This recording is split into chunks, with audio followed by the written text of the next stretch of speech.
कितने अच्छे हो, बाबा तुम कितने प्यारे हो। सच कहते हैं हम एक तुम ही अपनी आँखियों के तारे हो। बाबा तुम कितने अच्छे हो।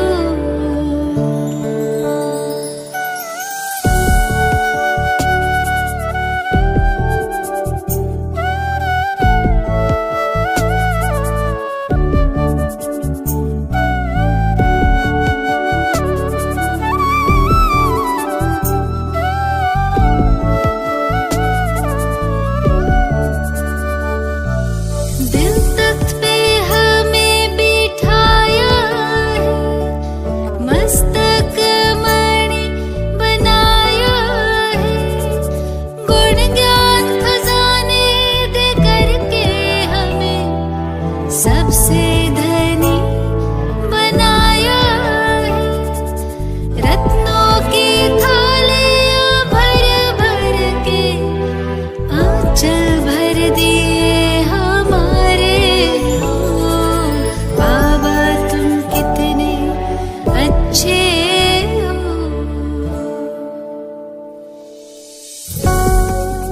ओम शांति। Good morning. 14 अगस्त 2021 की प्रातः मुरली। बाप दादा मधुबन। मीठे बच्चे, तुम ड्रामा के गुप्त राज को जानते हो कि यह संगम युग ही चढ़ती कला का युग है। सतयुग से लेकर कलाएं कम होती जाती है। प्रश्न, सबसे उत्तम सेवा कौन सी है और वह सेवा कौन करता है?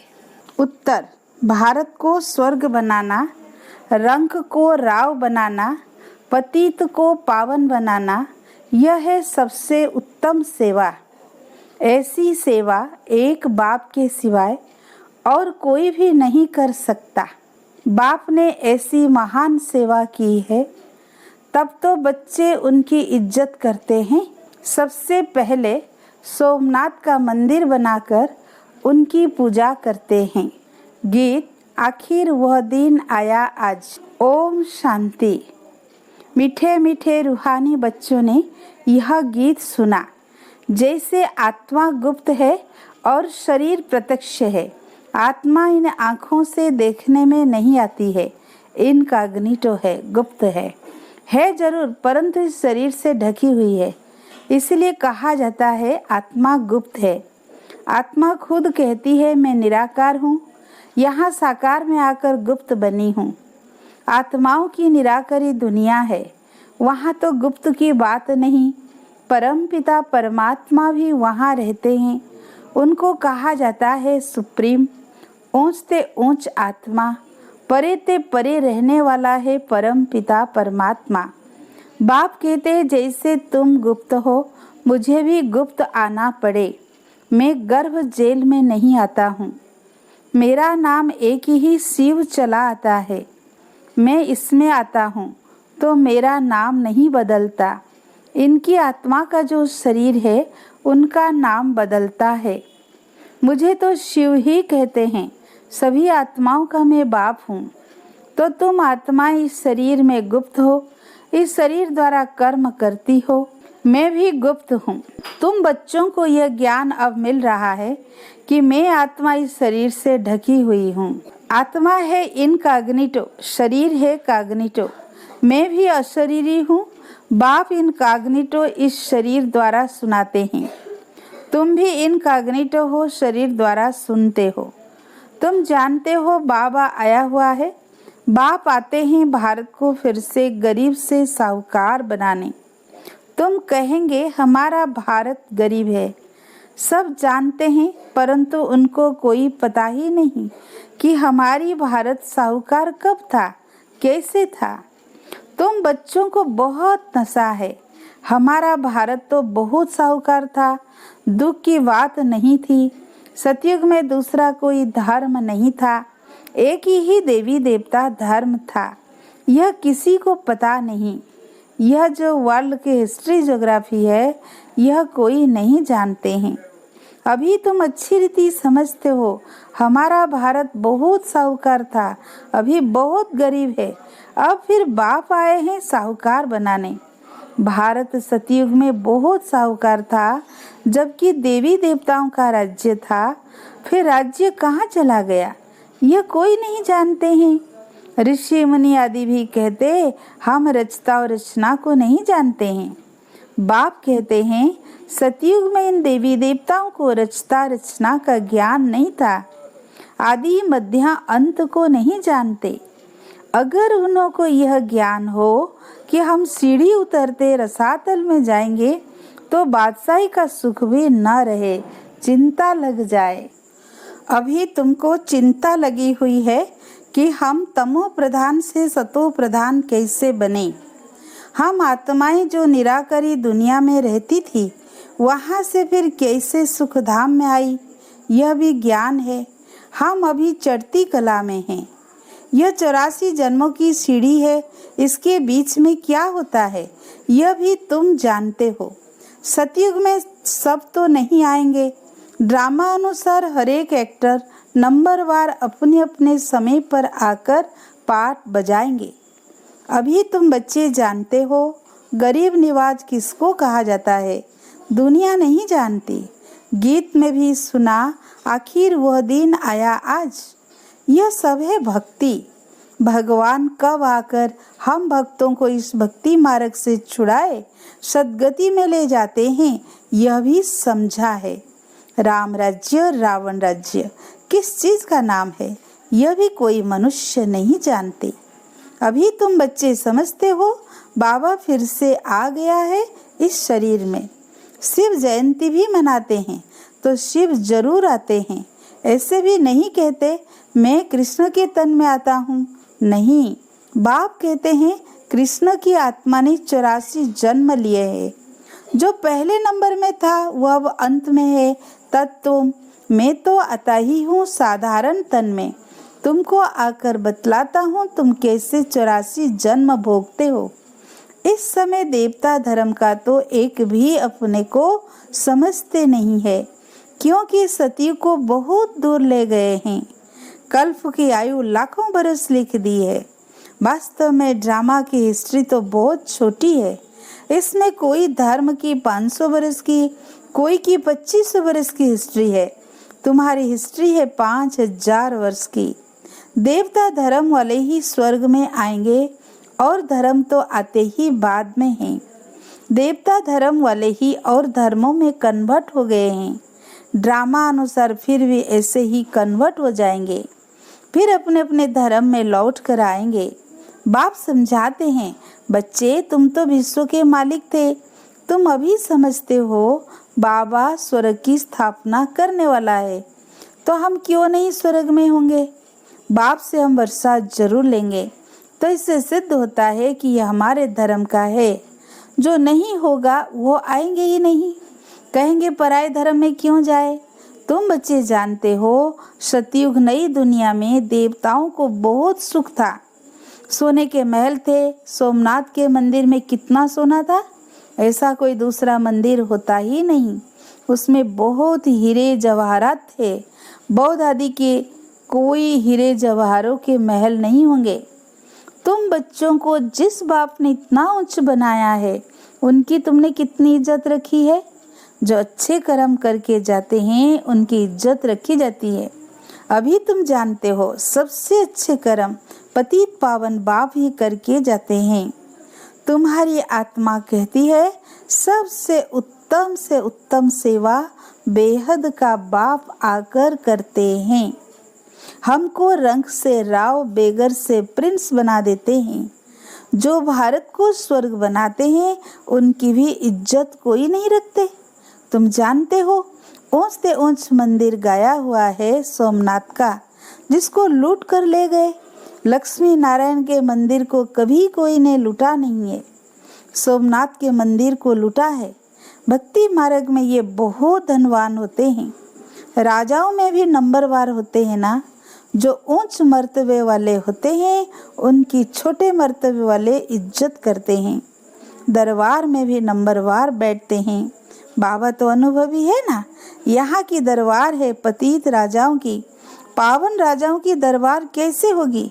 जबकि उन्हों के पास इतना धन होगा तो उन्हों का घर भी इतना ही अच्छा होगा। अभी तुम जानते हो बाबा हमको पढ़ा रहे हैं, स्वर्ग की स्थापना करा रहे हैं। हम महाराजा महारानी स्वर्ग के बनते हैं, फिर हम गिरते हैं, फिर हम पहले पहले शिव बाबा के पुजारी बनेंगे। जिसने स्वर्ग का मालिक बनाया उनकी हम पूजा करेंगे। वो हमको बहुत साहूकार बनाते हैं। अभी भारत कितना गरीब है, आगे इतना गरीब नहीं था, बहुत खुशी में रहते थे। जो जमीन 500 रुपये में ली थी वो आज 5000 में भी नहीं मिलती है। वहाँ तो धरनी का मूल्य होता नहीं, जिसको जितना चाहिए ले ले। ढेर की ढेर जमीन पड़ी होगी। मीठी नदियों पर तुम्हारे महल होंगे ना।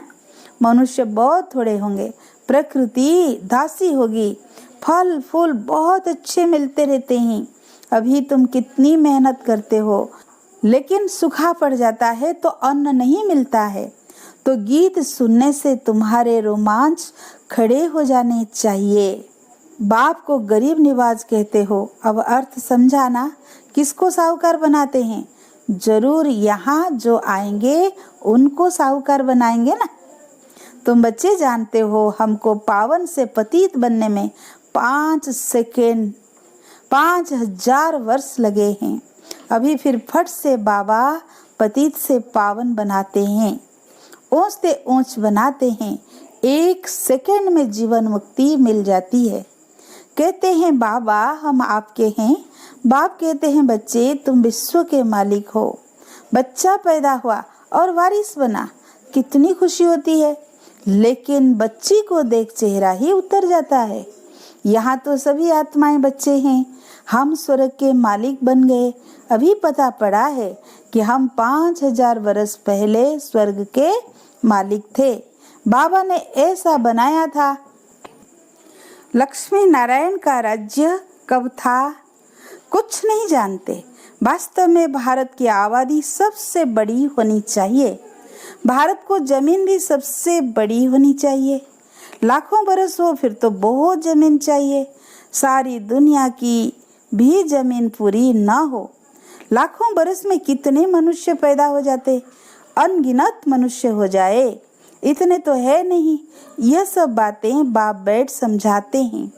मनुष्य सुनते हैं तो कहते हैं यह बातें तो कब नहीं सुनी, ना कोई शास्त्रों में पढ़ी। यह तो वंडरफुल बातें हैं। अभी तुम बच्चों की बुद्धि में सारे चक्र की नॉलेज है। ये बहुत जन्मों के अंत में अब पतित आत्मा है। जो सतो प्रधान था सो अब तमो प्रधान है, फिर सतो प्रधान बनना है। तुम आत्माओं को अब शिक्षा मिल रही है। आत्मा शरीर द्वारा सुनती है तो शरीर झूलता है, क्योंकि आत्मा सुनती है ना। बरोबर हम आत्मा ने 84 जन्म लिए हैं। 84 माँ बाप जरूर मिले होंगे। यह भी हिसाब है ना, बुद्धि में आता है। 84 जन्म लेते हैं, फिर और कमती जन्म वाले भी होंगे। मिनिमम मैक्सिमम का हिसाब होगा ना। बाबा बैठ समझाते हैं शास्त्र में क्या क्या लिख दिया है। तुम्हारे लिए तो फिर भी 84 जन्म कहते हैं, मेरे लिए तो अनगिनत बेशुमार जन्म कह दिया है। कण कण में बस जिधर देखता हूँ तू ही तू, कृष्ण ही कृष्ण है। मथुरा वृंदावन में कहते हैं कृष्ण सर्वव्यापी है। राधे पंथ वाले फिर कहेंगे राधे ही राधे, कहेंगे हम राधा स्वामी है, कृष्ण स्वामी और है। वो राधे को मानते हैं। जिधर देखता हूँ राधे ही राधे, तुम भी राधे हम भी राधे। अब बाबा बैठ समझाते हैं बरोबर में गरीब निवाज हो ना। भारत ही सबसे साहूकार था, अभी सबसे गरीब बना है, इसलिए मुझे भारत में ही आना पड़े। यह बना बनाया ड्रामा है, इसमें जरा भी फर्क नहीं हो सकता। यह ह्यूज ड्रामा है। ड्रामा जो शूट हुआ वह हूबहू रिपीट होगा। ड्रामा का भी पता होना चाहिए। ड्रामा माना ड्रामा, वह होता है हद का ड्रामा, यह है बेहद का ड्रामा। इसके आदि मध्य अंत को कोई नहीं जानते। तो गरीब निवाज निराकार भगवान को ही मानेंगे, कृष्ण को नहीं मानेंगे। कृष्ण तो धनवान सतयुग का प्रिंस बनता है। भगवान को तो अपना शरीर है नहीं, वो आकर तुम बच्चों को धनवान बनाते हैं, तुमको राज्यों की शिक्षा देते हैं, वो भी पढ़ाई से वरिष्ठ आदि बनते हैं, फिर कमाई करते हैं। बाप भी तुमको अभी पढ़ाते हैं, तुम भविष्य में नर से नारायण बनते हो। तुम्हारा जन्म तो होगा ना, ऐसे तो नहीं स्वर्ग कोई समुद्र से निकल आएगा। कृष्ण ने भी जन्म लिया ना, कंसपुरी आदि तो उस समय थी नहीं। कृष्ण का कितना नाम गाया जाता है, उनके बाप का नाम ही नहीं। उनका बाप कहाँ है? जरूर राजा का बच्चा होगा ना। वहाँ बड़े राजा के घर में जन्म होता है, परंतु वो पतित राजा होने के कारण उनका नाम थोड़े ही होगा। कृष्ण जब है तब थोड़े ही पतित भी रहते हैं। जब वो बिल्कुल खलास हो जाते तब वो गद्दी पर बैठते हैं, अपना राज्य ले लेते हैं, तभी उनका संबत शुरू होता है। तो आज बाबा ने मुरली में राज बताया, जब कृष्ण जन्म लेगा तब थोड़े पतित आत्मा रहेंगे, जब वो गद्दी पर बैठेगा तब उसका संबत शुरू होता है। लक्ष्मी नारायण से संबत शुरू होता है। तुम पूरा हिसाब लिखते हो, इनका राज्य इतना समय, फिर इनका इतना समय, तो मनुष्य समझेंगे ये तो कल्प की आयु बड़ी हो ही नहीं सकती। 5000 बरस का पूरा हिसाब है। अच्छा, मीठे मीठे सिक्की लदे बच्चों प्रति माता पिता बाप दादा का याद प्यार और गुड मॉर्निंग। रूहानी बाप की रूहानी बच्चों को नमस्ते। हम रूहानी बच्चों की रूहानी बाप दादा को याद प्यार गुड मॉर्निंग, नमस्ते नमस्ते। शुक्रिया बाबा, शुक्रिया। धारणा के लिए मुख्य सार। फर्स्ट पॉइंट, रचयिता और रचना का ज्ञान बुद्धि में रख शतो प्रधान बनने का पुरुषार्थ करना है। बस एक ही चिंता रखनी है कि हमें तमो प्रधान से सतो प्रधान जरूर बनना है। सेकेंड पॉइंट, इस बेहद के ड्रामा को बुद्धि में रख अपार खुशी में रहना है। बाप समान इज्जत पाने के लिए पतितों को पावन बनाने की सेवा करनी है। आज का वरदान, एवर रेडी बन। हर परिस्थिति रूपी पेपर में फुल पास होने वाले एवर हैप्पी भव। जो एवर रेडी हैं उन्हों का प्रैक्टिकल स्वरूप एवर हैप्पी होगा।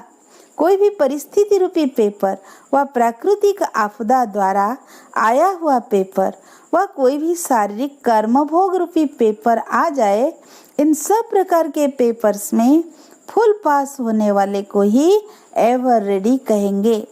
जैसे समय किसके लिए रुकता नहीं, ऐसे कभी कोई भी रुकावट रोक न सके। माया के सूक्ष्म व स्थूल विघ्न 1 सेकंड में समाप्त हो जाए, तब एवर हैप्पी रह सकेंगे। आज का स्लोगन, समय पर सर्व शक्तियों को कार्य में लगाना, अर्थात मास्टर सर्वशक्तिमान बनना। अच्छा, ओम शांति।